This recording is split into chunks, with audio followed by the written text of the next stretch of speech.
Mic check one, mic check one, two. You sure I'm plugged in? All right. Yeah, I'm plugged in. Thank you. All right, Brother Johnny Jamil Salib Zamir, Manning, South Carolina. Sincerely thanking everyone for tuning in. My eyes are red, allergies. I got a headache and all of that other stuff. But I want to get into a topic that with what's going on right now, and I want to get into it right now. First of all, I want to say this. A lot of people were inboxing me about why I'm not commenting on the George Floyd murder. Uh, and a lot of people throwing sideways comments about we know who's real and who's not. Hey, man, I've been doing this thing here for 31 years by God's permission. I've been talking black for 31 years. I got a YouTube channel to prove it. We've been doing videos for on YouTube since 1990, I think, or whenever it came up.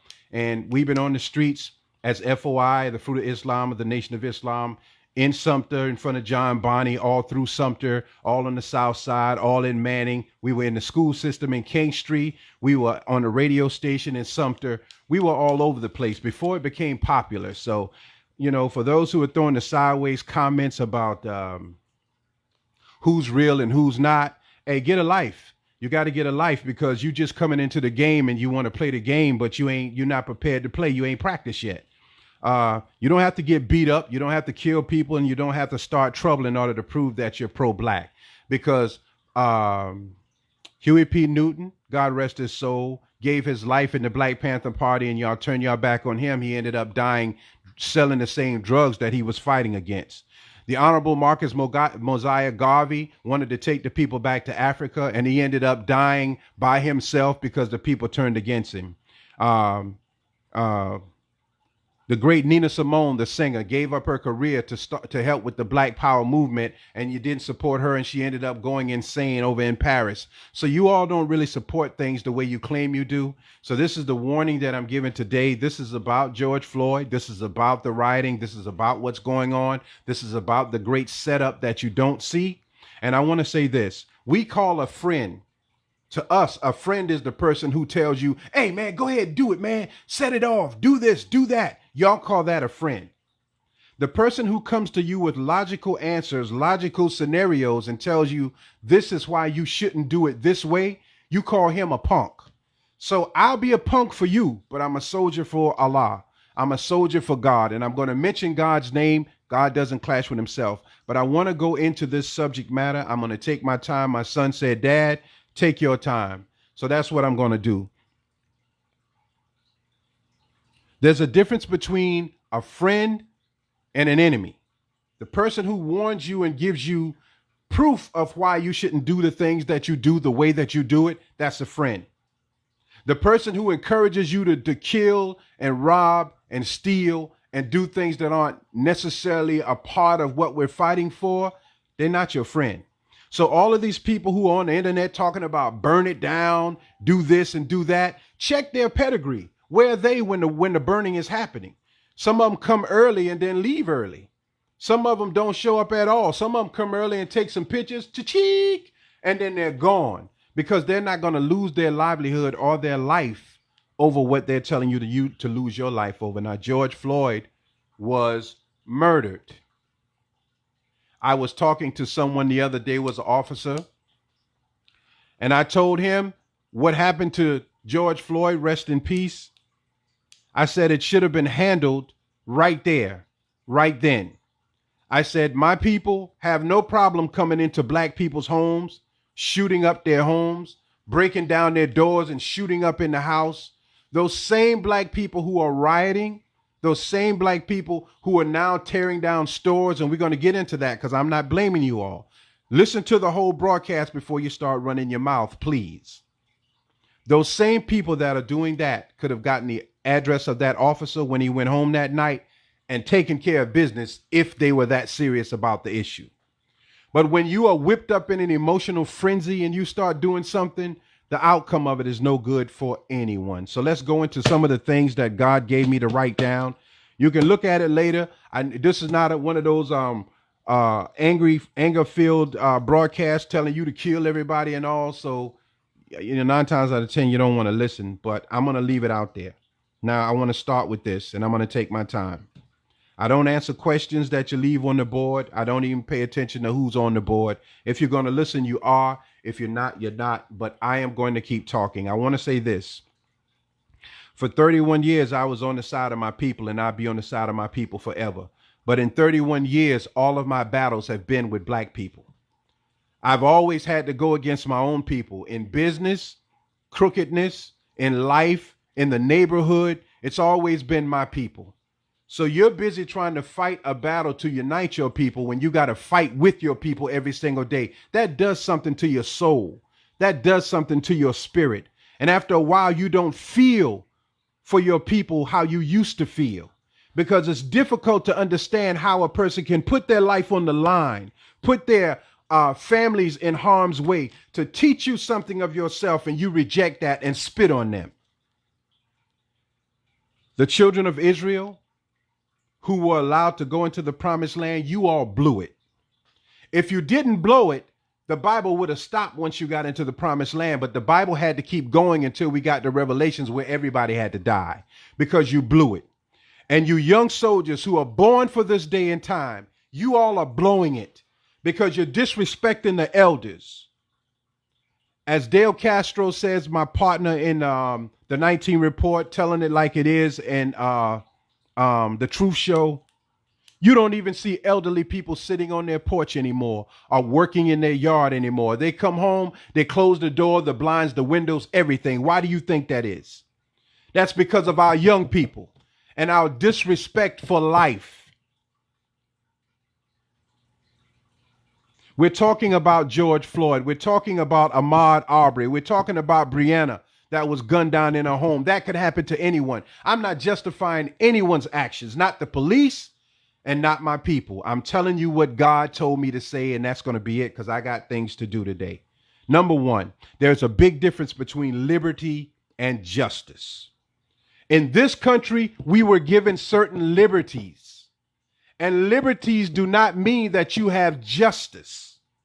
So justice is what the people are fighting for. They're saying we're under the foot of injustice, so we're fighting for justice.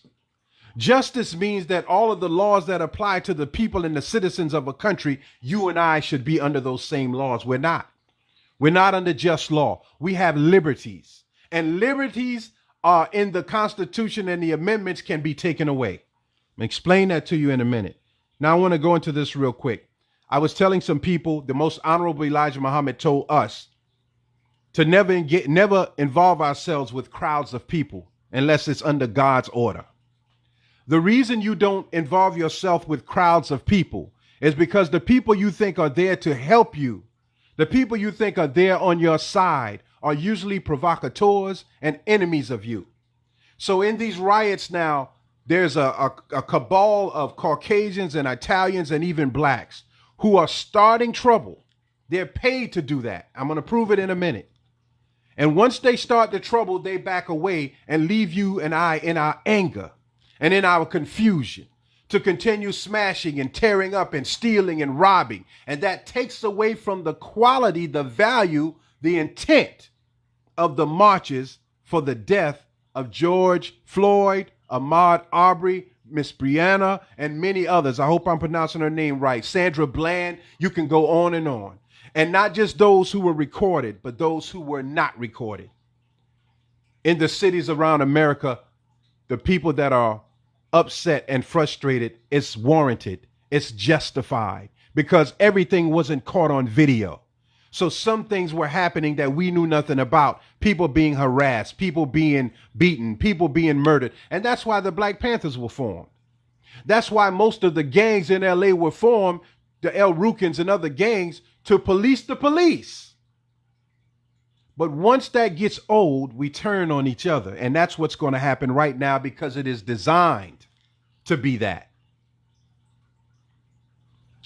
If you haven't read a book entitled Descent into Slavery by Des Griffin, I was talking to one of the brothers in Lowe's, and he was telling me about the book. I'm going to get the book, but I read the synopsis of the book, and he gave me a general analogy of the book. I'm purchase it for my birthday. That's what I want for my birthday, The Descent into Slavery. Hint, message. In this book, Des Griffin, and I'm reading off of papers. I got almost 6 pieces of paper. I was writing stuff as I was sitting. In this book, Des presents the fact on how countries are built and how countries are destroyed. He talks about a group of people that are paid by the elite. They are called, in short terms, rent a riot. These people who are paid to have rioting down in a science, they come up when the riot is going on. The speaker could be saying, let's do this in peace. But over to your right, there will be someone who says, burn it down. Tear this mother F up, justice. And in the middle, another person joins the chant.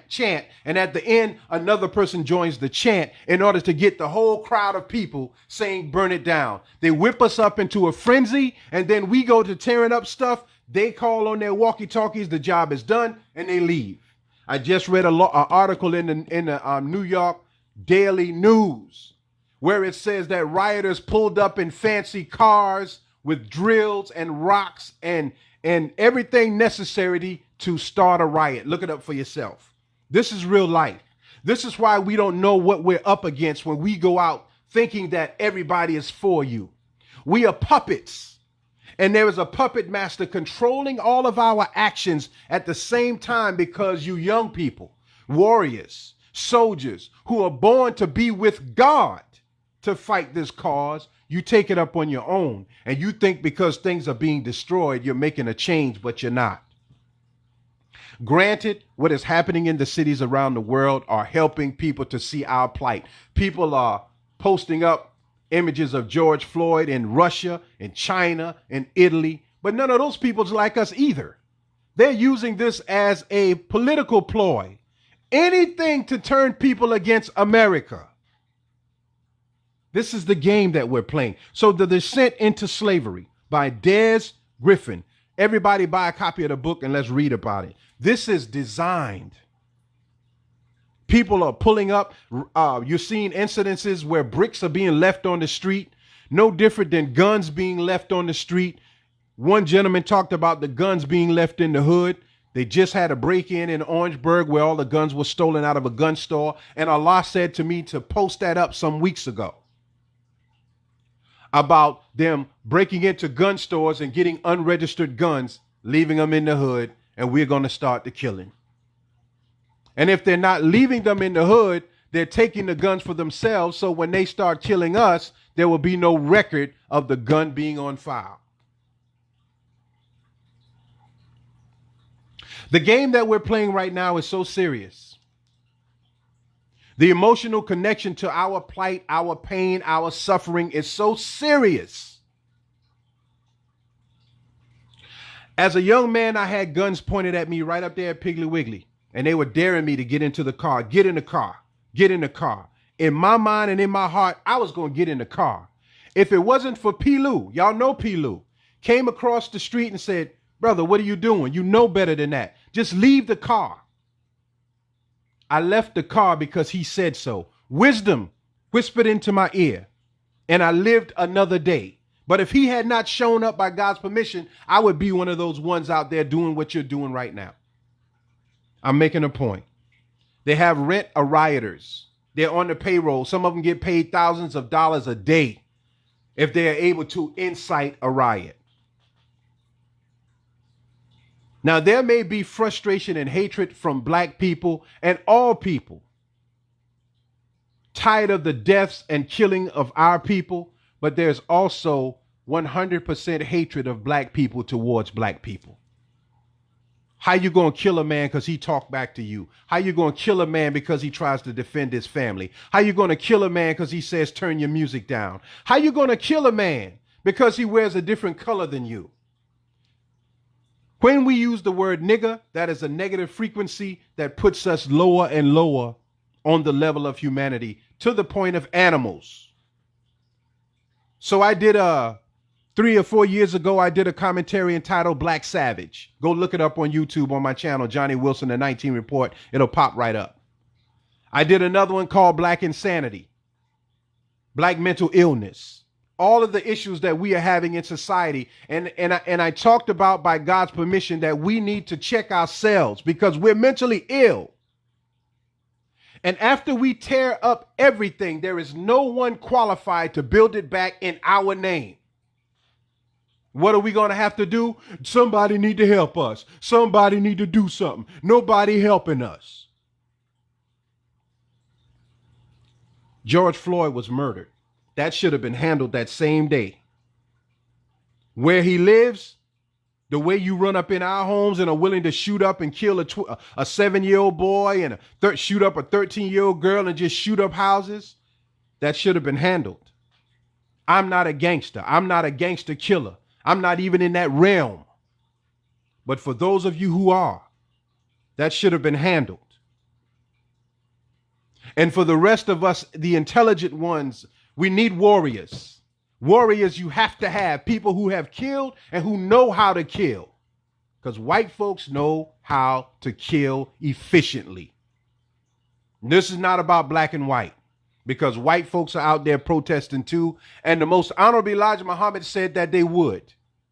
And I said it in a commentary from God that the day would come when white children will turn against their parents once they found out what the white man did to us to make us slaves to build this country and the condition that we are in. We're talking about George Floyd, Ahmaud Arbery, and we're talking about Breonna and all of those who have died at the hands of police brutality, and also all of those who have died at our hands. The people that we've killed, the things that we have destroyed and never built back. 82 people were shot, I think 12 or more killed in Chicago over the weekend. It's not saying that they're all black, but you can kind of surmise. Now, I want to say this. President Trump is trying to enact the Insurrection Act of 1877. Wants to charge us with insurrection. If the people, black and white, but blacks in particular, are charged with any felonious act, then the Constitution and the amendments no longer apply to us. So we will become targets that can justifiably be killed at any day, at any time. And let me tell South Carolina something, Manning in particular. Y'all might be strapped up, and I believe y'all got the ARs and the barrel clips and all that good stuff. But once they run out, or if they jam, then what? Then what? What is our initial plan to rebuild what we tear up?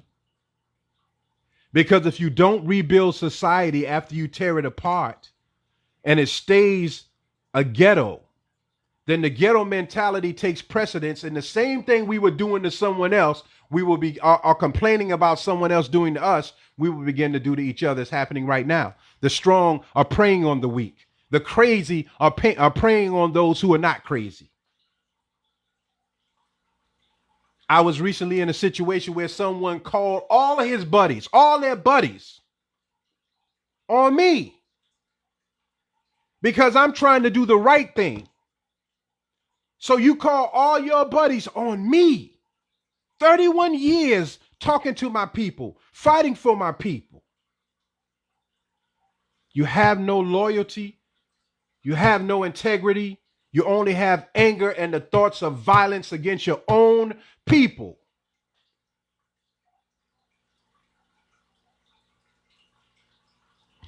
So if this Insurrection Act of 1877 is, and if it's put into action, then the Constitution is suspended for black people. Black people become enemy combatants, not white folks, not the same as you, different. The 13th, 14th, and 15th Amendments of the Constitution eviscerated. Now we become enemy combatants. We can be blown up. We could be shot. We could be killed. And I know you're not afraid of death. Please, Zion, call your mama back, please. I know we're not afraid of death. I don't know if we're not afraid of death because we're warriors or because we're high and crazy. But whatever you tear down, if you're not able to build it back up, you're making the biggest mistake of your life. Now, for all the warriors. In Islam, the rules of engagement are as follows. You fight with those who fight with you.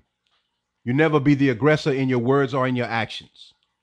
When people start to arguing and fussing with me, I usually just hold my head down and pray, God, please don't let this escalate. But if it does escalate, please allow me to match force with force. If I die today, and I hate dying over something stupid, please let me take the life of the person trying to kill me. Let me see them die. And if I can't see it, then please allow my children to take care of it. And take care of it until they get tired, like a riot. When we get tired, then we're done. I got 7 sons, I got 1 daughter, and I got a lot of people call me uncle. But I'm always by myself, but I'm not by myself. But who I rely on is Allah, who is God. The rules of engagement in Islam for all of you soldiers on the street: you never engage with someone that's not an enemy combatant. That's rule 1. Rule 2, if you kill a man, you take care of his family for the rest of their life. That's the rule. Either she's going to be a concubine, his wife, or you're going to marry her and take her responsibilities. That's yours now. Never destroy your community. You all aren't following the rules. You changed the rule of the hustle altogether. And so you're out there now wilding out. Meanwhile, those in power are writing in new laws to kill you. And I'm not talking about short-term killing after you're finished with the rioting. I'm talking about long-term killing, because there is a thing called the Patriot Act. You don't read it, you don't know about it. You better read it, the whole thing. There's a thing called the Insurrection Act of 1877. Do you really think white folks are going to allow you to destroy their money-making machine? America is a corporation. It has to function. It has to keep moving regardless. Do you really think that you're going to be able to destroy it? Black people, we are not marathon runners. We're going to loot, kill, tear up till we get tired, then we're going to stop. We're sprint runners.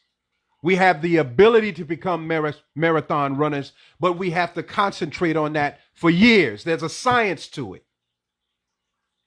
Be careful of these people telling you, yeah, go ahead, loot, go ahead, do it. We tired. We've been tired for a long time. Where are they? Why they on the internet and you out there fighting and putting your life on the line? If they're not side by side, shoulder to shoulder with you, watch their intent. Our entertainers, a lot of them, you see the video from Nick Cannon. You see a lot of our entertainers talking up about this issue. Believe it or not, they're not on your side. They're on the side of the corporation, because once you get out of ghetto life, you don't want to go back. I can bear witness to that. And once you start to live in the middle class, from Killer Mike to T.I., all of them, the things that they say don't match up to where you live, because their condition has changed and their mindset has changed. And we're good at leaving our people to die. We left Dr. King to die. We left Malcolm to die. We left Nina Simone to die. We left Marcus Garvey to die. We left the Black Panther Party, all of these great members who fought for everything. We left them to die. Huey Newton, we left them to die. We did. Oh, they old heads. How in the world can someone fighting for you be an old head? Jesus an old head? Solomon an old head? David an old head? Daniel an old head? Are you kidding me? There's more to this than what you know. There are people in place to incite you to riot, but you think you're the rioter. You're just a puppet being controlled by a sophisticated and scientific puppet master. I'm almost done. The death of George Floyd and many others, first thing you should have done is to go to their house and find out what they needed. Put security around their home and security around their family. First thing. Second thing, begin to raise money for the funeral and any other expenses that are necessary that the man was being responsible for and could no longer do. I didn't put the zero thing on there, but the zero thing was to handle the guy who had his hands in his pocket with his knee on a blood choke, choking out this man on live stream. That's the zero thing. That should have been handled right there. fourth thing is to begin to strategize. What are we going to do for our community? How are we going to protect ourselves? We did none of that. Be careful about the people who are out there telling you to riot. I'm going to say it again. Most of them are not your friend. There's a difference between liberty. We were given that, and justice. We have to fight for that. Remember, Malik, it was the British that wanted to separate. America wanted to separate from the British. You remember the year? America wanted to separate from the British for reasons. Some of it was taxes and other things. They had a plan put in place, so they went to war. They won, and they built this thing we got called America. They went 9,000 miles over to Africa to get free labor from our people, and our people sold our people. 1775. See? The indigenous people were here already. They worked them in the rice fields, but they weren't strong enough. They died off. They filled blankets with smallpox. They killed everybody. So killers are necessary. We need killers. But controlled killers. You understand what I'm saying? We need people who know how to torture, but controlled torturers. You understand what I'm saying? There's nothing that you can have that you got to protect it. If you can't protect it, there's no need to get it. Black Wall Street, they built the town, they built the city, but they were unable to protect it. Rosewood the same way. So all of the killers, all of the gangsters, all of the you're supposed to be organized to protect your people, not to go out and loot on the streets. That's what you're supposed to be. God has given us all the clues. Our people are dying. Live on video so that we will understand that we got to unite and get respect for who and what we are. Don't mean you go to war with nobody unless war is warranted. Every prophet in the Bible came with peace first. Now I'm going to say this. The first round of police that came are the police who were trying to feed their families, trying to live day to day. 85% of them are racist to the core. Another percentage of them are bipolar with other illnesses that just get angry and can't control it. But there are many who are out there just doing their job. There are many police officers in Manning, South Carolina that have helped me in situations that I didn't know which way to turn. I call their names and I tell you what they did if it's necessary. Even the cops that pointed the guns at me were justified in my aggression. But God sent me mercy in the person of P. Lou and said, man, calm your behind down and go home. And those same cops that did right by me might have to arrest me on another day. I might end up dying at their hands. I might end up dying at the hands of my own people over some foolishness. So I'm not teeter-tottering between any of it. Right is right and wrong is wrong. Please go back and listen to this commentary. It's so chunk full of God that it is ridiculous. At this point, I got a few more things to say, but I want to say a quick prayer. Y'all know how I pray. I'm asking Almighty God to nurture us in our thinking, nurture us in our actions, nurture us in our emotions, that we'll know and understand what to do, how to do it, and when to do it. Put the strength of God in us. Keep us fearless. Keep us strong. Help us to look a man in his eyes and tell him what we got to tell him. Minimize the violence. Minimize the vandalism. Minimize those things that are not productive. They are counterproductive to our cause. Help those of our children who are intelligent enough to get degrees and go to school to come back and build on the community and not be selfish and arrogant in their thinking. I want God, and I'm praying that he will do it. Any politician, any elected official, any school official who has an ulterior motive to black people, that he will move them out of the way. And I don't care if the person is white, black, red, brown, or yellow, female, male, homosexual, lesbian. I don't care. Transgender, transsexual, as long as they are fair to the people. Put them in their place and move these evil people out of the way, because there's no difference in a crooked politician and a crooked preacher than there is in a gangster. They all gangsters. They're all taking something from the community. They're all taking something from society. So you got to look at the big picture, you and I. See more than what we think we see. Black skin don't mean nothing, because it's you and my people who are doing us wrong. I lost faith in my people.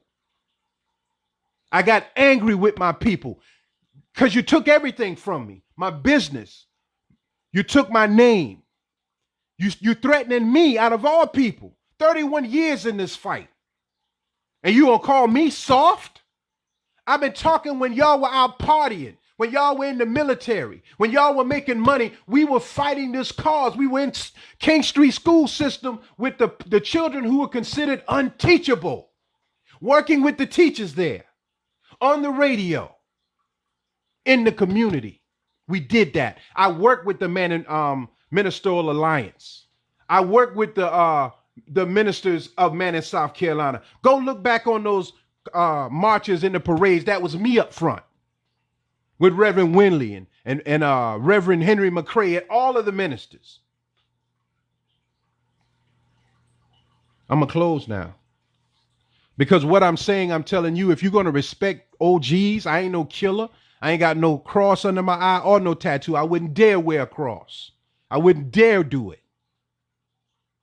But respect, though, now everybody wants to get on live and try to build up organizations. And not one of them mentioned Jamil or Dale Castro or any of the people who were fighting the cause before all of this became popular. That is the level of disrespect we have in the community. And that's what breaks people's heart. My heart is broken from my people, from black people. From black people. Same as Nina Simone. Same as Huey Newton. Eldridge Cleaver, Honorable Elijah Muhammad, Malcolm X, Martin Luther King. You know who marched with Dr. King on the March on Washington? It was lesbians, homosexuals, whites, Jews, more of them than anything else. Bayard Rustin was the one who organized the march. Bayard Rustin was a black man, but he was a known homosexual. If that didn't happen, there would have been no March on Washington. Y'all turn y'all back too easy when you think somebody is played out. But revolution never plays out. Some of y'all went to the march and then went to a party. Revolution never dies. Revolution is a 24-hour a day thing. I'm not a lawyer or none of that. But we brought it for 31 years. And the disrespect that I receive, it's breaking my heart. So I want to leave with this. Thomas Jefferson said, I tremble for my country when I think that God is just. He knew what was coming. He knew that bringing slaves and killing the indigenous people and stealing land, being a rogue, he knew that that was going to cause consequence. And most of the white folks know it too. That's why they practice all their life to kill us. They're very good at what they do. So it'd be better that we start trying to do something for ourselves, build instead of destroy. You doing what you got to do now. This is necessary. It's a part of God's divine plan. I don't know what the plan is, but I know it's necessary. But once you get tired of looting and you got nothing else to loot, black folks, y'all gonna turn on y'all community. That's how we do. It'll be business as usual. We're taught that it's better to be dead than to be alive, suffering from injustice. Death, I don't mind. It's just the pain of it. I don't know how it's going to come. And I know I may be selfish in it, but I really want to kill the person who's trying to kill me. And I really want to stand up as a man and let them know, okay, you think you that. Well, I think by God's permission, I'm that too. But that's a horrible way to have to think. I've been in war for 31 years. Honorable Elijah Muhammad said a person turns devil overnight.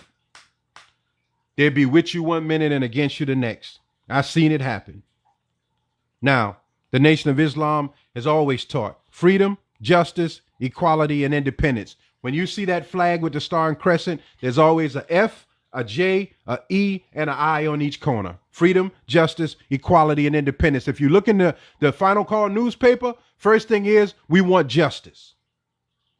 Now y'all are screaming and fighting and yelling for justice. Justice and jobs from the beginning up until now. But these cops who walk the beat, most of them been nerds in school and they finally got a gun on their hip and they trying to be tough. And all they're doing is trying to do their job, most of them. Some of them are racist, been racist. But let me ask you this. If you get shot and an EMS pulls up and it's white people, are you going to say, are you a racist? Because if you're a racist, I don't want you to work on me. Are you gay? Are you a homosexual? You could care less. You want to preserve the one thing that you have, which is life, right?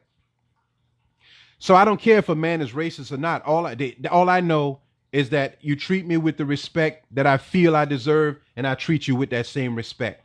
And that's what I look forward to. But in our community, with our unruly children, the respect is gone. You want to muscle your way into soft people. I'm soft without God. So you want to bring your big numbers and say, we will stop you, nigga. Now on Sugar Hill, the older people, you rarely see them outside working in the garden or working in their yard. Rarely. Because they're afraid of you. You riding up and down the road like you crazy, just shooting for no reason like you crazy. And then going to talk about justice for George Floyd, justice for Ahmaud Arbery. That's you. You that. And you're worse because we trust you. You us. I can't speak about white folks the way I can speak about my own. I am my own. Freedom, justice, equality, and independence.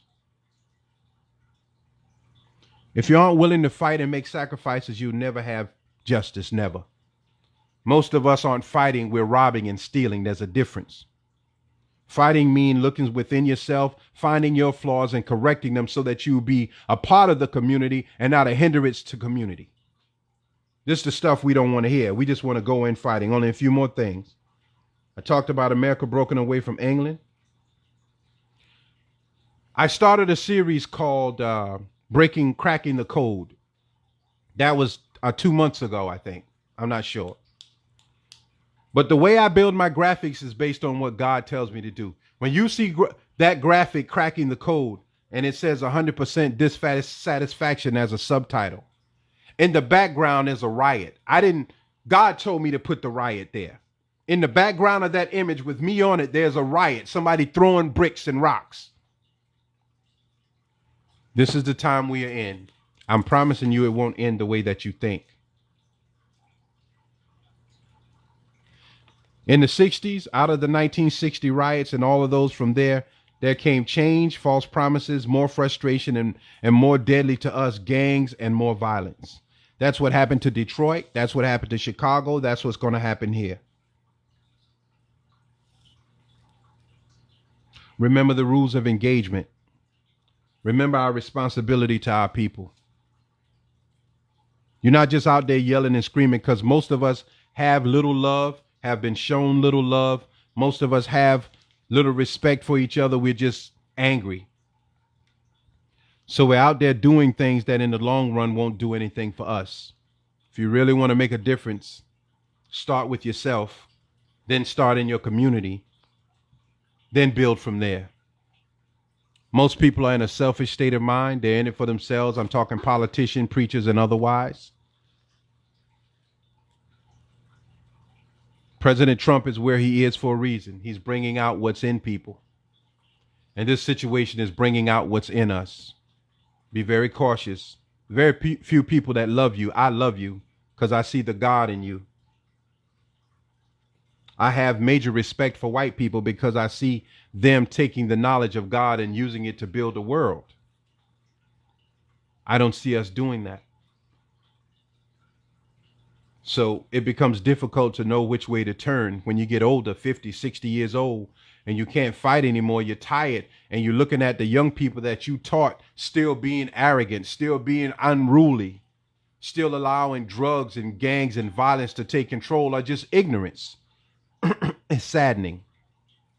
So I wanted to come on with that. Remember, Descend into Slavery. I'll be reading the entire book. I read the synopsis, and I thank my Muslim brother for not only did he tell me about it, but he texted me and sent me a copy of it. And I want to thank Farouk, another Muslim brother of mine that is a brother. He's not a blood brother, but he's in my sweet soul brother. When I'm at my low points, he always sends me something in regards to keeping me going. It's because of what he sent me this morning that I was able to come on and do this commentary. So if you feel it's necessary to tear up the city, tear up the city. I'm praying that we'll see something bigger than tearing up stuff, because we know we're destructive. I'm praying that we'll see something bigger.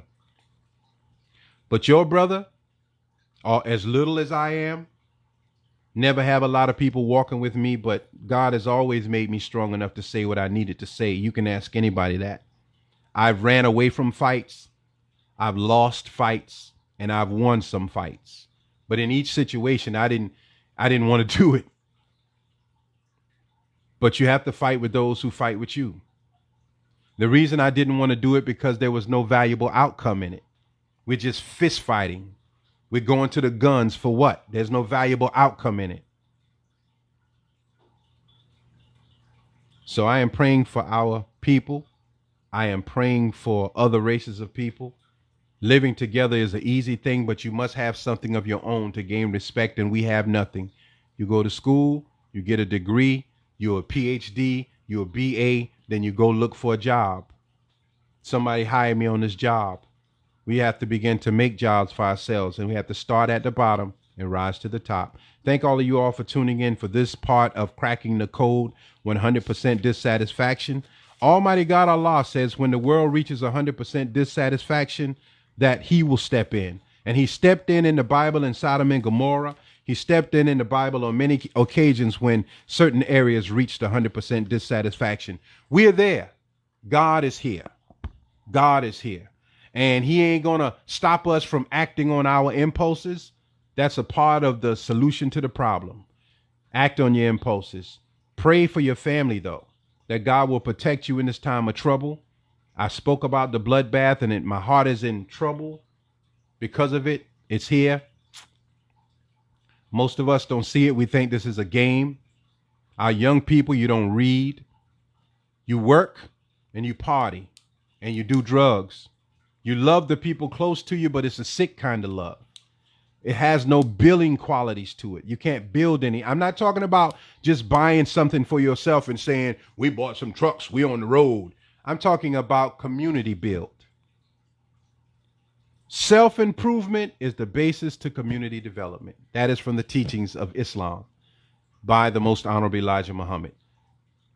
There's a book entitled Our Savior Has Arrived, a book entitled The Fall of America, and The Message to the Black Man. These books we should read because it is now necessary to understand where we are and what we're doing. There are people out there that are provoking you to kill. They're provoking you to riot. They pull up in nice cars, fancy cars. It's in the paper. They pull up in, they come with rocks, bricks, bottles. They throw things. They got these little hearing aids pieces in their ear where they can hear, and they got their bulletproof vest on, and they're there, and they're starting trouble, and they're leaving. Descent into slavery. That's where we're headed. You're thinking about working in the cornfield, but the slavery we're headed into is that we will just be battery power for the elite. And nothing we say or do will change the laws of the land because the Patriot Act was written since the 9/11. And those things are being implemented now. And the way you implement them is that you make something happen, that you justify what you wrote in the past and make it relevant to the future. We're at war. America has a war science college. They have a college for the science of smell. They have a college for the science of genetics. They have a college for the science of mind control. They have a college for everything because they study. We don't study. We just react. Let's get it together, God willing. I thank you all for tuning in. Jamil Salib Zamir said I was going to take my time. My son said, Dad, take your time. If they're going to listen, they're going to listen. If not, they're not going to listen. So thank you for tuning in. Jamil Salib Zamir, Manning, South Carolina. I'm reaching over to turn this thing off because I was in a different room today.